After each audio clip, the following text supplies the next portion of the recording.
Welcome, everyone, to the award session for the Planetary Science section. We have 2 awards to present today.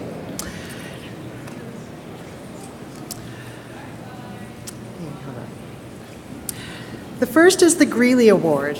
The Greely Award is named for pioneering planetary scientist Ronald Greely. Ron was involved in nearly every major planetary mission from the 1970s until his death in 2011. He was extraordinarily active in service to the planetary science community. Ron's greatest legacy, however, are those he mentored through the decades. And it is young scientists whose work and promise we seek to recognize with the Greely Early Career Award. This year's Greely Award winner is Seth Jacobson, an assistant professor at Northwestern University. Seth's early career research has focused on major problems in terrestrial planet formation. By combining N-body dynamical simulations and geochemical and geophysical observations, Seth has made important contributions to our general understanding of the formation of the inner solar system and the Earth-Moon system. By combining observations of siderophile elements in Earth's mantle with planet accretion models, Seth proposed a novel cosmic clock that relates the timescale for planet growth to the amount of residual primitive material, and used it to constrain the age of the moon-forming giant impact. Seth's work on understanding rocky planet formation and differentiation as concurrent processes sheds light on the differences between Earth and Venus, including Venus's lack of a magnetic field.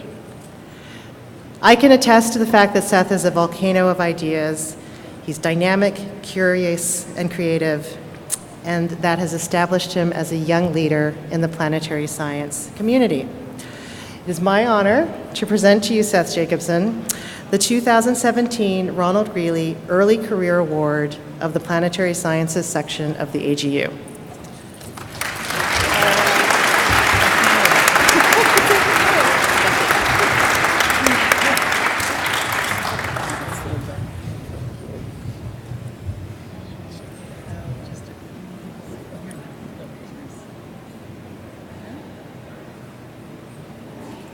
Thank you very much.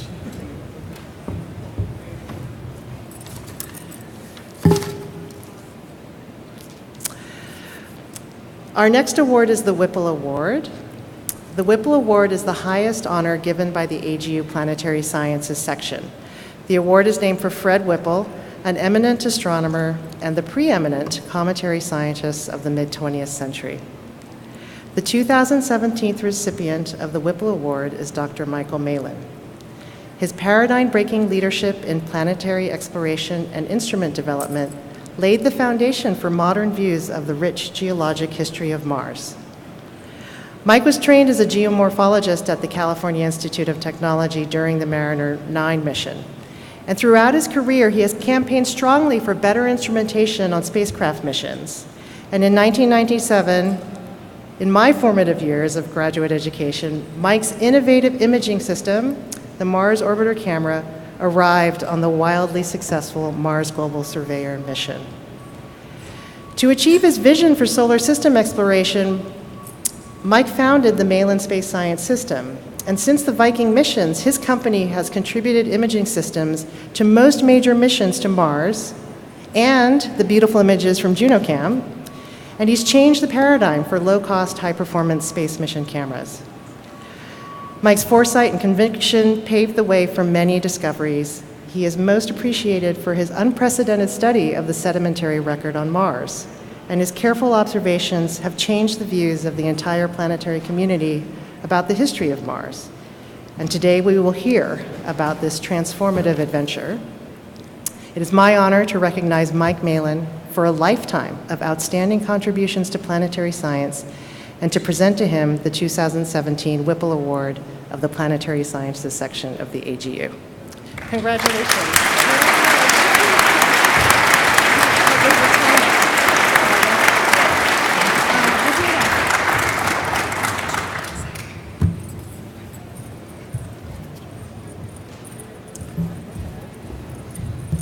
It's kind of daunting to be talking about one's career when you're still in it.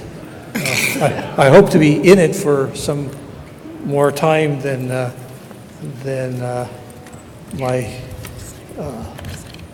age and medical history would suggest. I've got far too many slides to show you today, and too little time to do them much justice. I was torn about what my talk ought to be about, and I got some good advice from some colleagues who said, don't talk about that. So I won't, but I'll talk a little bit more about how Mars has changed during my career, or at least my perception of Mars science has changed, and I'll give you a little bit of background of how I came to think what I do think, and a few things about what the future may hold. So if I can, how do I do the slides? Is there something I can push? Okay, so that's one farther there. It's all right. That's good, leave that. Okay, well, we'll see if I can get this to work. I'm old enough that I was growing up in the 50s. That's the 1950s. And during that period of time, there was the story of Mars was really had been established actually from the 1850s.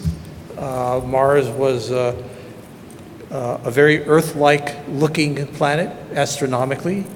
There was a lot of societal view that not only was Mars Earth-like, it was inhabited, and astronomical observations showed that it was a planet with a day like the Earth, seasons like the Earth's, storms like the Earth's, seasonal markings, surface markings that changed with time. It was clearly habitable and hence inhabited.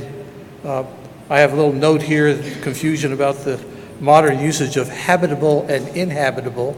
Inhabitable means it's not habitable, but we had to come up with a new word, which is uninhabitable, in order to take care of that vagrancy of English. In any case, from the mid-19th century to the mid-20th century, astronomers really basically felt that Mars was inhabited. And if I can get the thing to advance, how do I get? Yeah, I did click. Oh, here, got to do arrows. That didn't do it.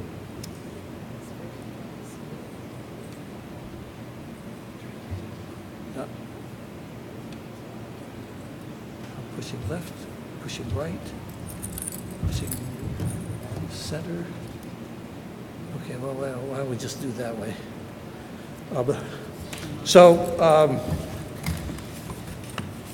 My story in the 50s really was sort of the culmination of the societal impact of the work of Schiaparelli, Antoniadi, Lowell, and Slipher, who all believed that Mars had canals and apparently artificial features on it. This invaded the more modern science as most recently in the mid-50s when Bill Sinton observed IR vibration bands he interpreted as organic molecules in the Martian atmosphere, which were later shown to be HDO in the Earth's atmosphere. But there was always this tendency to be looking for life. That's something that has been pervasive in Mars exploration. And one of my early activities in Mars exploration was to suspend my belief in, as opposed to suspension of disbelief, I suspended my belief in the fact that Mars was inhabited. I did this mostly because there was no evidence for that. And I had problems trying to spend time studying something that I didn't think existed. We'll come back to that perhaps at the end of the presentation. So if I can move now, what's going on there? Boy, things are just going strange on this. I think, oh, this is the thing. This is the thing that's controlling it. Okay. So, like many of my era,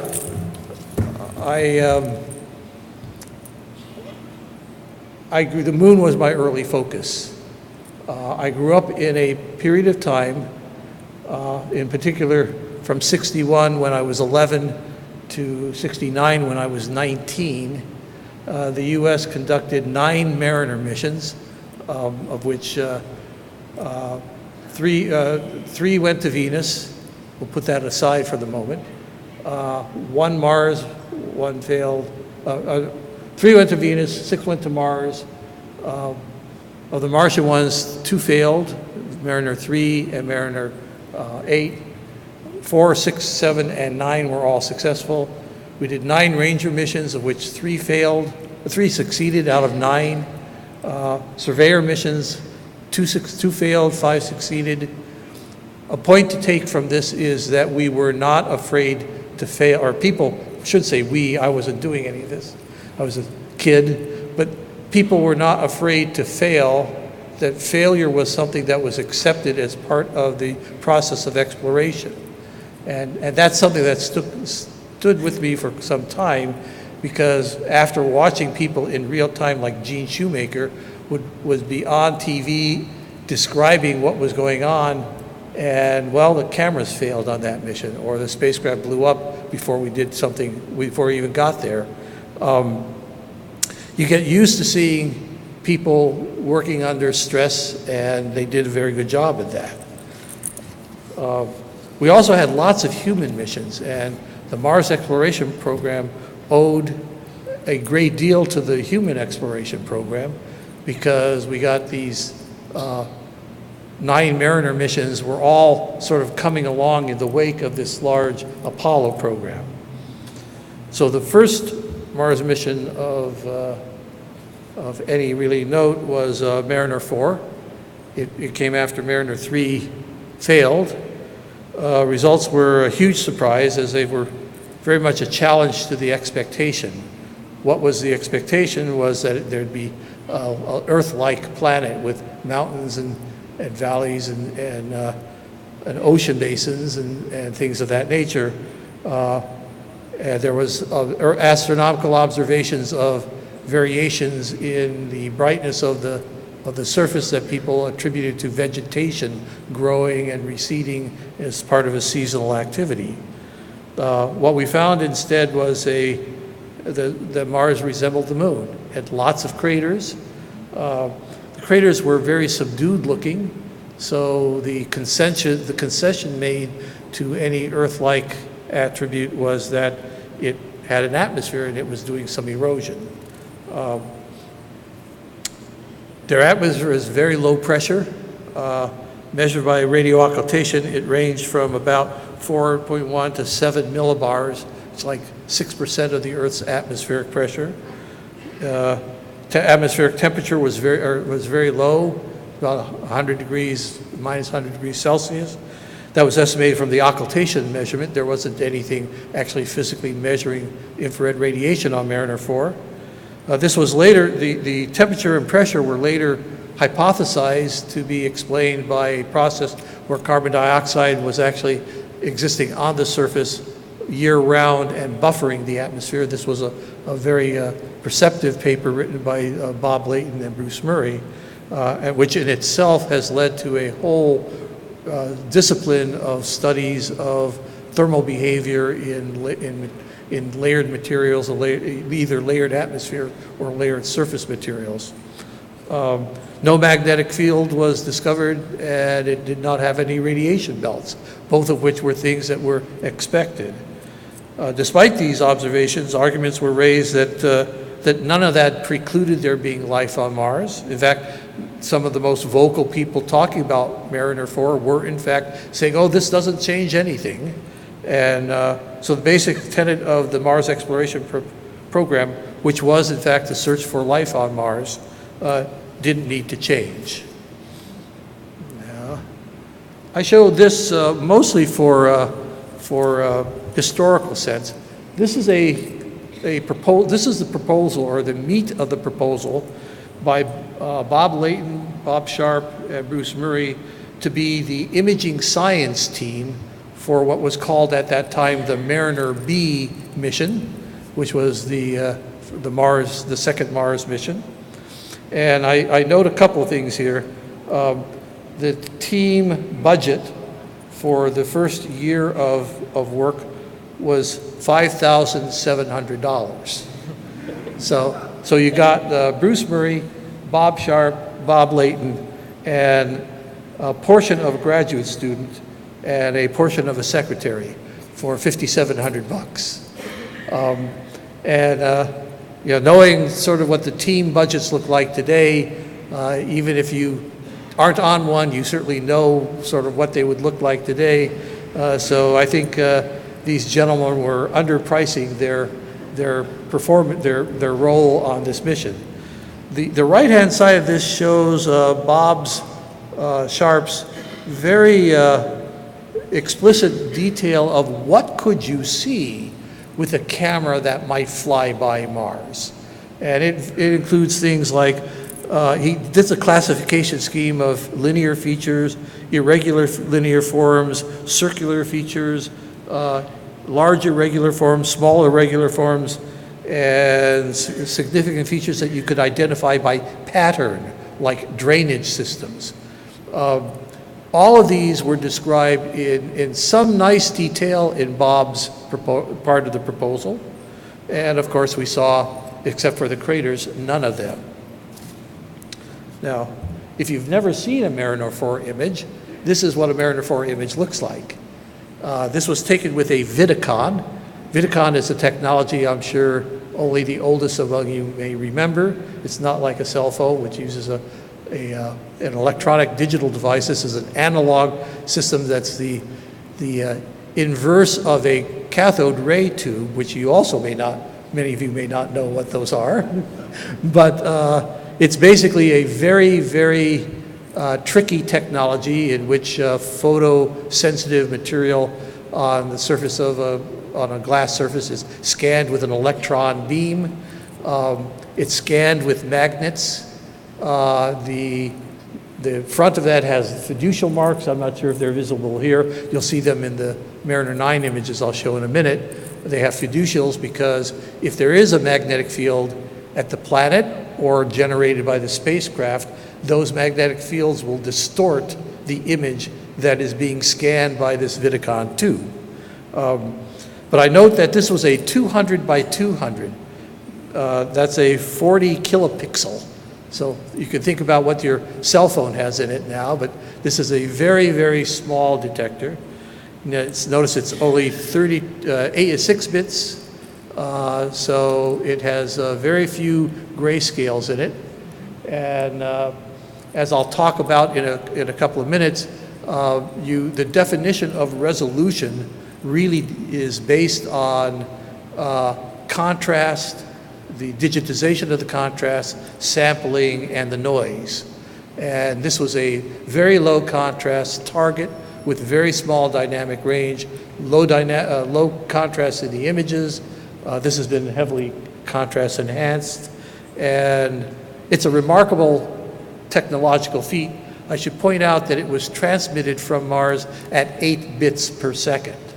That was the telecom link to the 64-meter antenna.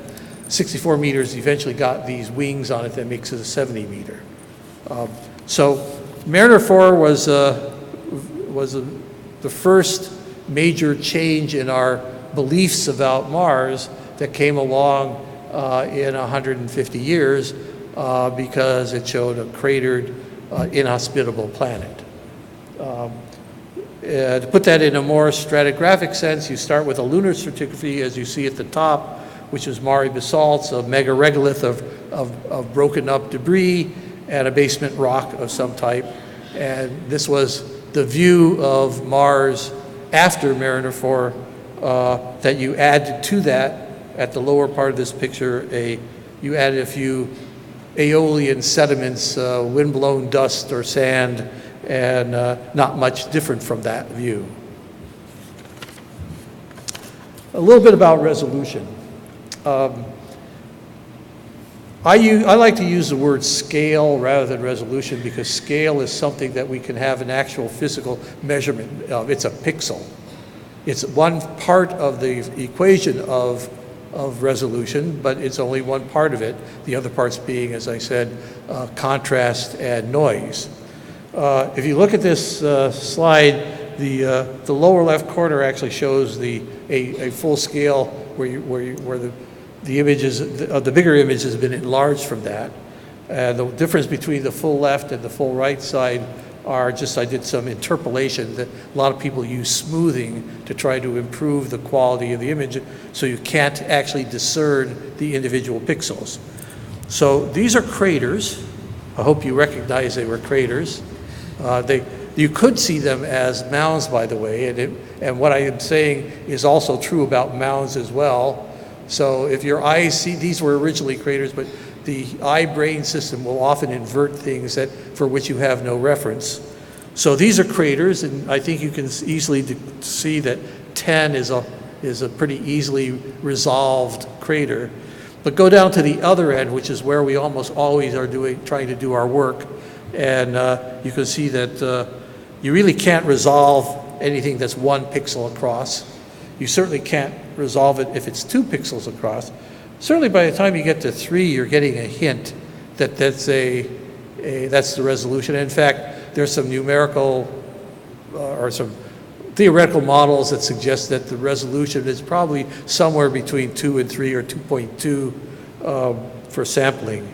However, you notice that doesn't really apply for linear features. That really applies for aerial features. Linear features, which you can see in the bottom part of this, there's a 1 pixel line, a 0.5 pixel line, and a 0.33 pixel line. And you can certainly discern the 1/3 of a pixel line. You can resolve that it's a line. You can see, so there are variations in how you can address the topic of resolution. This slide, which I modified by stealing from Hal Mazursky and Ron Greely, who pioneered the attempts to quantify how you relate the pixel scale or the imaging resolution that you're flying with how much of the planet has to be covered by a certain landform before you can actually tell what that landform is and tell what it's going to tell you about Mars. You can see that the large purple line there is Earth-based telescopes, and they're just not high enough resolution. Obviously, Space Telescope did improve that significantly, but actually did not move us into the areas that we see in Mariner 6 and 7 flybys or the Mariner 4 observations, which are also over there to the left. This plot also includes Viking and Mariner 9 coverage and a Viking lander observations, which show that while we covered a large range of resolutions across those spacecraft, we did not actually see all the features that could be seen if they occurred. July, August of '69 was a real change, a turning point in my life. It changed me from a lunatic to a maniac. I attended the launch of the Apollo 11 mission. I saw that launch from Cape Canaveral, Cape Kennedy actually. While at UC Berkeley, I started working on lunar samples as an undergraduate in both First and Buford Price's Particle Tracks and Solids group, and later I joined John Reynolds' rare gas mass spectroscopy group. And so I worked on lunar samples as a 19 and 20-year-old, and I actually ran the spectrometers for postdocs who were busy trying to get jobs for their next positions. And while I found the moon interesting and stimulating, it was the Mariner 6 and 7 results that really caught my fancy. It also has something to do with the fact that I don't like working in disciplines where there are lots of competition. There's lots of other people doing things. I'm a lone wolf. I like to be that way, and I tend to follow my preferences for that. So Mars research was, in fact, in the late 60s, an underpopulated area, and that's, I don't think, anything we can say now. Mariner 6 and 7 encountered Mars July 31st and August 5th of 69. It was covered extensively on the local television in Los Angeles. Broadcast highlights the work of Bruce Murray, Bob Layton, and Bob Sharp. That's the primary reason I applied and eventually was accepted to work at Caltech. The conclusions from Mariner 6, the conclusions basically confirmed the results of Mariner 4. Basically, it found that Mars was a cratered planet, and though it covered 10% of the planet, it obviously missed other things, which we now know, and you'll see in a minute. There was some evidence of those other things, which Bob noted in the team reports, that there were some other things going on Mars, but it was not the dramatic change that we found when we got into Mariner 9. And this is Mariner 6 image. You can see it's certainly a much better quality image compared technically. From my standpoint, the improvement in technical quality between the Mariner 4 and Mariner 6 image is remarkable. And Mariner 9 flew essentially the same camera as Mariner 6 and 7 did. There are lots of interesting things in this image. The craters, you can see, are very flat-floored. Their rims are very subtle. They're not lunar craters, not lunar-like craters. That clearly is an issue. In the upper half, in the middle, I'm not even sure if it's visible in the slide, there are things that look like little fractures, little lineaments. Those are small. Those are what we now call valley networks. We didn't know that at that time. This is what the South Polar region looked like to Mariner 7. They're right above the lettering 7N, 17, 7N, 19 are the edges of the depressions, the quasi-linear depressions in the South Polar cap, the residual South Polar cap. This area is covered with the seasonal CO2 cap, and so where you see white in this image essentially all goes away on a Martian seasonal basis. So I accepted my Caltech. I started Caltech in '71, a month after Mariner 8 launch failure. Began attending team meetings at JPL in the summer of '71. That was my introduction to the players. These guys were the big names in the business. So Carl Sagan, Joe Vaverka were there representing variable surface features. One of the things that was seen a lot in telescopic views was Mars changed a lot season to season. That was a major focus of the Mariner 8 mission. Since Mariner 8 failed, we had to combine Mariner 8 with Mariner 9. And so they were attending these meetings in order to convince the rest of the team that some of its capabilities some of the Mariner 8 orbit characteristics needed to be adopted for the Mariner 9 orbit characteristics.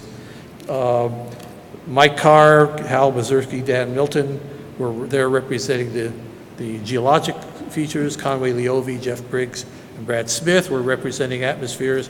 And so these were rather heated discussions between rather strong-willed and opinionated gentlemen. And after the first meeting, that was the last time Bruce went, and I was his representative from there on to these meetings.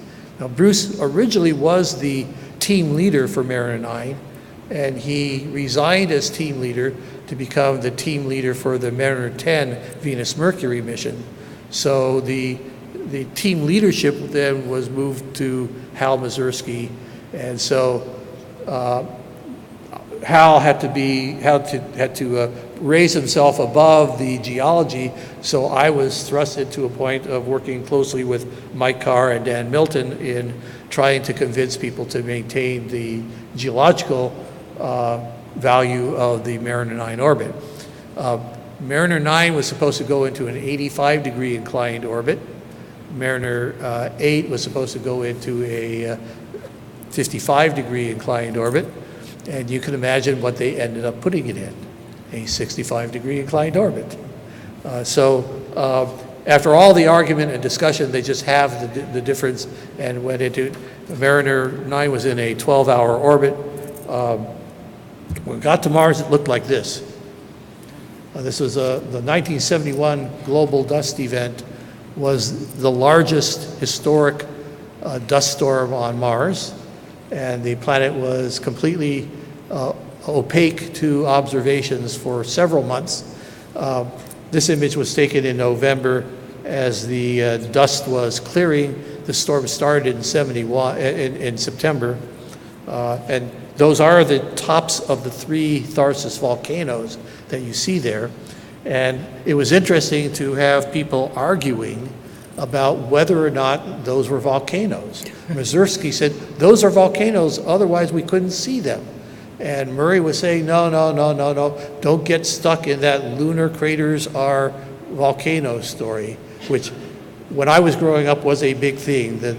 Most of the craters on the moon were, well, not most, some people, Jack Green in particular, felt that the craters on the moon were volcanoes. And he and Gene Shoemaker would go on TV and debate that. Again, these were big issues in the pre-Apollo era. But eventually, the atmosphere cleared, and we saw that these were really big volcanoes. In fact, one of the major outcomes from Mariner 9 was that we discovered that we were able to map a large number of geologic features. This is a hand. I'm not sure if you can see how crude this map is. This is hand colored, and looking at it in my slide, this is from a 35 millimeter slide. Looking at the 35 millimeter slide, it looks like it was crayoned. So, and it could very well have been at that time, but you can see that there are a large number of different terrain types, from the volcanoes, which are sort of in pink, to the undifferentiated upland terrains, which are in the browns. The dark browns are tectonically modified areas and so on. And in fact, this slide gives a summary of the major results of Mariner 9. Mariner 9 was a watershed mission. And the fact that it got so little credit for what it did is that it was followed by a much larger and more expensive and more capable set of spacecraft, the 2 Viking orbiters, which were part also with the 2 Viking landers. There was this big Viking mission that came only a couple years after Mariner 9 results started coming out. Mariner 9, by the way, only lasted like 9 months in orbit. It died in the summer of '72, which is one of the other remarkable things about how our technology has advanced. Now, if an orbiter fails, 5 years into a mission, you'd say, my God, it failed. How could it do that? But these are the things that Mariner 9 discovered: volcanoes, volcanic plains, giant tectonic troughs, fault zones, channels that appeared to have been formed by catastrophic floods, which Bob Sharp termed outflow channels, networks of arborescent valley systems, arborescent tree-like, localized areas of disrupted terrain, basically large fault blocks in mostly circular areas, chaotic terrain, structural valleys with lineations that were oriented along the long dimension of a valley. These were fretted terrains, the polar layer deposits or materials, impact craters, a variety of morphology. This list could also be said of Viking. This is also what Vikings studied in great detail and to great advantage. If you haven't ever seen them, that's a nice Viking color map or image of the volcanics in Mars. This is a outflow channel This is a Viking view of the outflow channel. This is near Vallis, one of the other Martian Valley systems. This is, the left side of this is some enlargements of, from Mariner 9B frames. Mariner 9 had 2 cameras. A camera was lower resolution, about 1 kilometer per pixel. B camera was about 5 times or 8 times higher resolution, a higher pixel count. And the right side is a picture I shot out a plane when I was flying back from one of the early AGUs I ever attended, which, by the way, this is a much larger crowd than my first AGU presentation. I appreciate you. Thank you for coming. I had 8 people in the audience, 11 people. Me, the other 6 presenters, the moderator, the other person on the stage with the moderator, and Tommy Gold. Some of you laugh because you know who Tommy Gold was and recognize, but you can imagine it was a lunar geology session, so you can imagine what the topic was. For those who know, Tommy Gold is thought that the moon was covered with dust. This is what the layered regions in the polar area look like. I'm not using the word that was actually used to describe them. They were called the polar layered deposits. And in fact, nowhere in the literature about Mars does the word layered rock show up until Ken Edgett and I wrote that down in the year 2000 and published in 2001. The whole idea of sedimentary rock and sedimentation leading to rock forming processes was absent except in a very small number of papers that were attempting to discuss chemical alteration and things of that nature. But it was only a very, like 2 or 3 papers were ever published that used the idea that there might ever be sedimentary rock on Mars. And that was disturbing to me because, or this is the model that we ended up coming up with, which is this was a very post-Mariner 9, post-Viking concept. It was really still the moon with a much more dynamic environment, but that it was underneath the surface thin veneer of material, there was basically a crater, a lunar-like megaregolith and regolith. There are oddities that I observed that bothered me was even in both Mariner 9 and Viking data, I saw things that bothered me. There were layers that weren't being accounted for, and in particular this crater in Kasai Vallis, which was actually underneath this Lunae Mensa plateau, which is the upper surface of the Lunae Planum. This crater is actually coming out from underneath that 2-kilometer high mesa. And I said, what's going on here?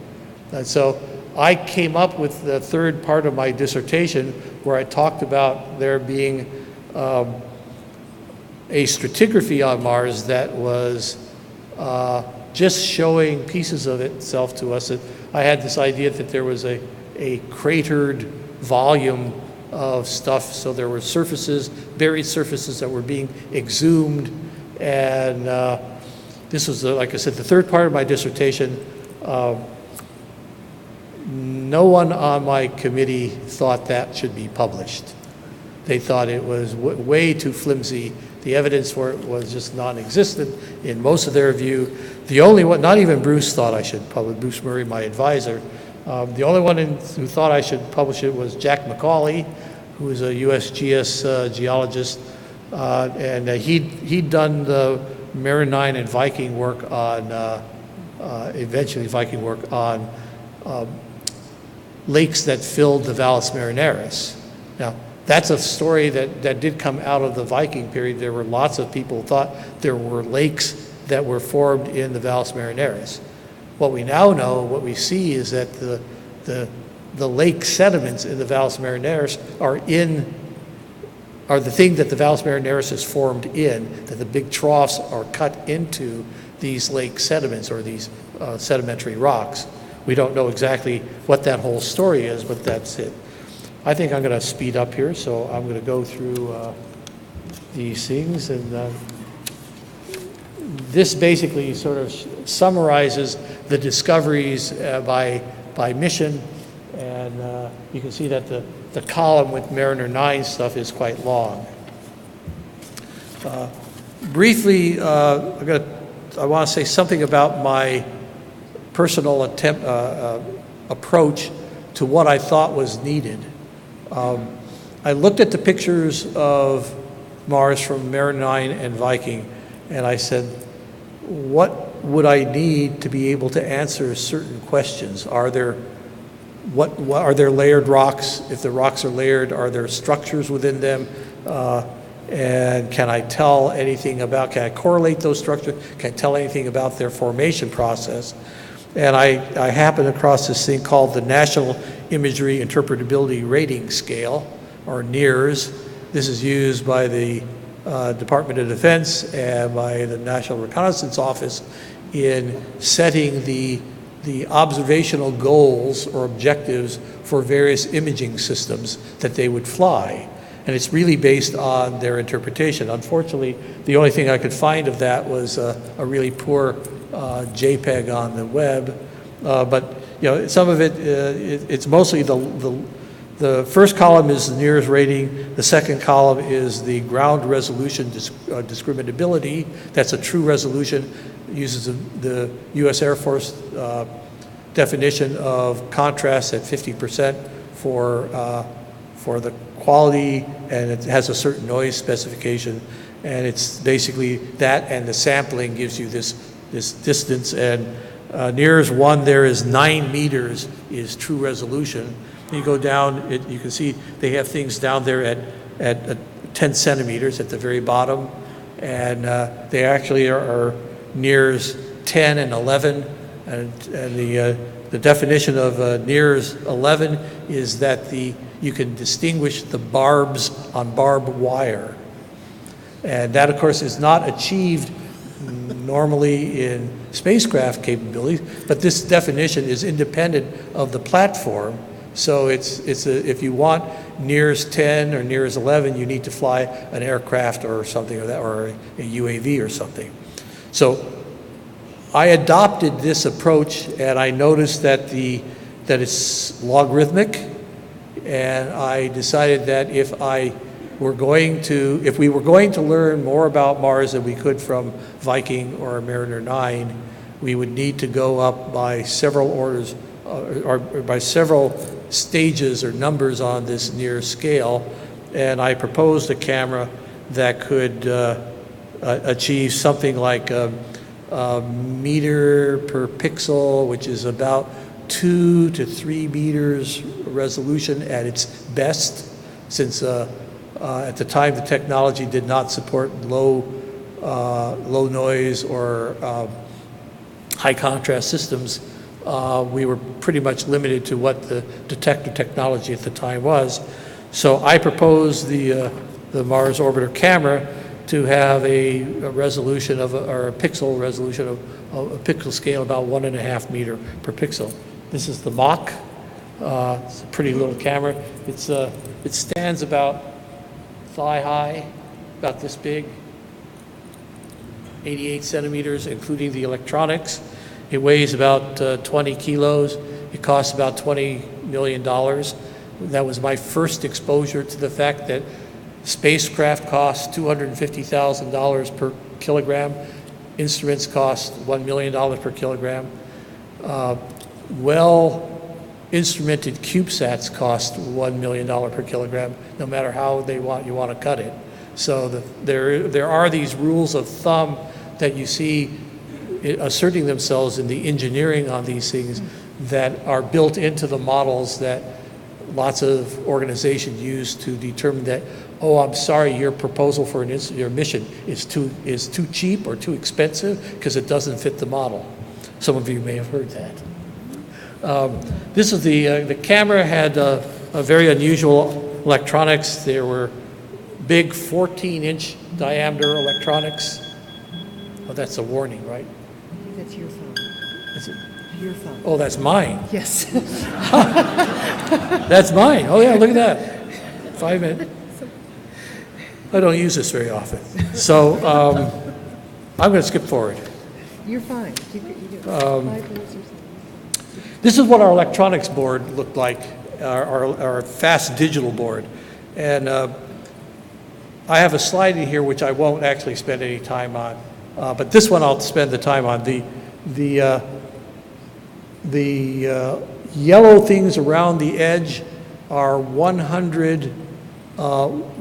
megabit dynamic random access memory chips. They were the same chip used to record voices in Teddy Ruxpin, and which was a toy sold at that time frame. We ended up running out of the chips and having to go to the toy manufacturers because AT&T, which manufactured the chips, had closed down that line. And so in order to get more chips to fly, we had to go to the toy manufacturer and get, they had actually bought a number of lots. You want to fly parts that were all built at the same manufacturer at the same time, so you can tell pretty quickly by testing them whether they're likely to succeed or not, or to work. So we bought about 1,000 parts from 2 lots from the toy manufacturer, and we flew them to Mars. That was at the time, the largest amount of computer memory that had ever flown cumulatively in space. That's 12 megabytes. So it was like 20 times the amount of memory in the space shuttle computers. The brown chip sort of at the upper center, that's a 32-bit microprocessor. Everybody else on the spacecraft was flying 16-bit microprocessors. This was a radiation-hardened 32-bit microprocessor. This was long before the advent of reduced instruction set computers, which is now what everybody uses. This was a complex instruction system computer. So it was a mainstay of computing capability, but transformed into a radiation-hardened part. It was 10 megahertz. So the system is a 10 megahertz, a 32-bit microprocessor with 12 megabytes of DRAM and 128 kilobytes of high-speed RAM. This is essentially the identical capability of the Macintosh Portable. Now, many of you may not know that Macintosh built a small computer that was portable, about the size of a suitcase, and it weighed something like 6 kilos. And it was delayed in production by exactly the same number of years we were delayed for exactly the same reasons, which we had application-specific integrated circuits, which you guys now know as gate arrays. They were not field programmable gate arrays. These were hard-coded gate arrays that you had to do all the programming and then in a simulator, then send that off to the manufacturer to have them put that into silicon. It was, the MOX electronic was way ahead of its time. It was competitive with contemporary modern electronics, which is not something that you can say about most space flight hardware, certainly not something we can say even about our spacecraft hardware now. So let me get to the ultimate part of this mission, of this talk. What were the significant results of the MGS MOC? What we found was that the upper crust of Mars was layered. And there were interbedded within these layers were craters and valleys. I'll show some pictures in a minute, and I'll go through those fairly quickly. We also found that the sedimentary rock with the underline on the rock, this is really not just loose sediments sitting on the surface. These are rocks that have gone through some form of lithification, is prevalent on Mars. We found evidence for persistent fluvial flow, river flow, and aqueous clastic sedimentation. We didn't have the capability to see whether there was chemical sedimentation, though we probably should have surmised that. We found bed forms preserved in this. We found evidence of standing water, bodies of standing water, streams, evidence for rainfall. I'll show that in a minute. Gullies, which may represent liquid water transport in the contemporary environment, though that's disputed now with higher resolution data from the high rise on MRO. South polar CO2 changes, which are really still not well understood. Observed the present day impact rate. We actually saw craters form during the Mariner 9 mission, MGS mission. Dust storms and a few other things. I'll just get some pictures of that. So, layers. This is a picture that was really probably the most important that I ever saw when I looked at Mars. This was acquired at the very beginning of the full orbit mission, and I could not think of any way of getting repetitious, uniform layering like this than through a aqueous system that was experiencing cycles of deposition and or sedimentation from cycles of deposition by cycling the influx of material or cycling the material that was collecting the debris to form into these into this rock.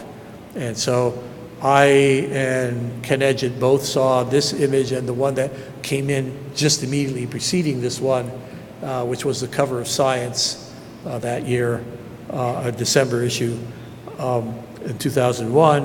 And we were both said, this has got to be a different Mars than any Mars we'd studied. I'm going to flash through a couple of slides and just hit the main story. This is the story that there's the subsurface of Mars is not a megaregolith. If there's fractured, impact-induced material or broken, fractured material, it's much lower down in the crust than the few kilometers that we've sampled in terms of imaging, and let me show pictures of that. So I normally show a specific crater, and it's not Gale, but it's one that I think illustrates this story. This is Henry Crater. Henry Crater had as an impact crater a volume of about 40,000 cubic kilometers. That was the size of the hole. Once that hole was formed, somehow the crater was completely filled up. So you transported 40,000 cubic kilometers of something, sediment, into the crater through conduits for which we have no evidence at the surface today, from locations that no longer exist as large surface relief. That rock was that sediment was then turned into rock, and that rock was then eroded in a circumferential perimeter, leaving a mound that's 10,000 cubic kilometers of rock, which means 30,000 cubic kilometers of rock were broken up and transported out of this crater. We have no idea where that material went. We actually don't know the precise mechanism by which it got out, although the only thing likely is that you blew it out, so the material was broken down into dust-sized particles or sand-sized particles to be transported. And that's a story that we told back in 2000. which no one believed. In fact, most people, still don't believe it. But we can see, as in this image here, correlative layering on the floor and actually up in the walls of material deposited on the wall of the Henry crater that suggests that it was indeed completely filled with sediment. You can also see to the sort of middle right inside the Henry crater itself, there's a fairly large 30-kilometer diameter crater that's being exhumed from the crater wall. So Ken and I developed this sequence, which is sort of we think that these are snapshots of craters at different stages of this process of exhumation and having been buried and being exhumed. You can see Gale craters, the site of the Curiosity exploration, is in that. I'll get to that in a minute. I want to show this. This shows the sequence perhaps more closely aligned. You have Azimoff Crater, which was, well, before that, the crater below Azimoff is a completely filled impact crater. You can just barely see the rim. And actually, you can sort of see a ghost of a crater around Azimoff itself. So Azimoff is a composite of this. And so the crater below Azimoff, the crater that sort of surrounds Azimoff, and Azimoff itself were probably filled at some time as to the same level or near the same level. Then these pits began to develop. And that's a mechanism we don't understand. The likelihood is that these are occurring along the crater wall, crater floor intersection. That's where they seem to be localized. In Gale Crater, that'd be the Aeolus Palus region.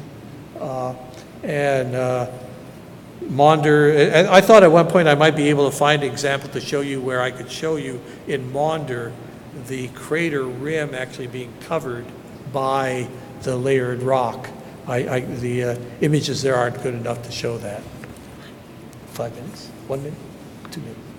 1 minute, okay. So I got only a couple of minutes here, so I'm going to 1 minute. So you heard the whole thing. Here's a small crater that shows the same thing. It's a small crater in Antoniadi. It's been filled with some layered rock, and that layered rock has been eroded into a small mound inside the crater. And let me get on to some of the other things. There's a familiar location. This is sort of the story that we think, there it goes, we're going to start filling it up. You can think that yellow thing or yellowish green is the Bradbury Formation, and these things here are now you got sort of a greenish Murray Formation. So in general, the sequence is we think these things were all filled up. Whether it was filled all the way to the top and out over the plateau is still problematic. Some places I think I can show you evidence for that, others I can't. Eberswald's Delta, that in case you maybe not think in terms of, this is a example on the left is a terrestrial example from Utah of a exhumed sequence of overlapping inverted channels, and the right is Mars. And I'm going to just skip through these. The thing on the right is probably the most important here. We only found one example of this on Mars. You can see what look like large ripples. These are huge, 200 meter wavelength, probably 20 meter amplitude bed forms in Turby Crater. My guess is that those are tsunami induced wave forms, bed forms, when Hellas was filled with water. And Hellas was filled with water up to the level of Turby Crater. That's pure speculation. And I'm going to close now with that. And open up for questions. Thank you.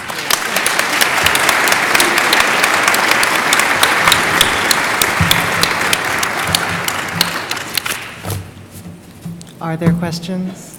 Yes. So, I'm not going to ask a science question, but I want to ask a history question.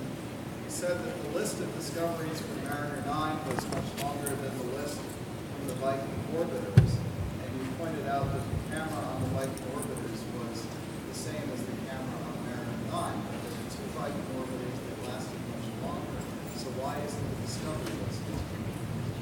Okay, the question was, given that the cameras were similar, why did Viking not find more about Mars? First of all, the Viking cameras were actually somewhat different from Mariner 9. I said Mariner 6 and 7 and Mariner 9 were the same camera. Viking had a next generation Vidicon tube in it. The thing that Viking did give us was global coverage at several hundred meter per pixel scale. Mariner 9 gave us global coverage at a kilometer per pixel. And the key thing is that the new features, the things that were the breakthrough features, were not revealed in that factor of 4 improvement in scale or resolution. You needed to get down below that. How much below that you need to get down is somewhat a matter of debate. The Mach, I took the big leap to get down to meters rather than hundreds of meters, and that certainly went through that range. I think the next range we have to go down is probably 10 centimeters or better. Let's thank Mike again.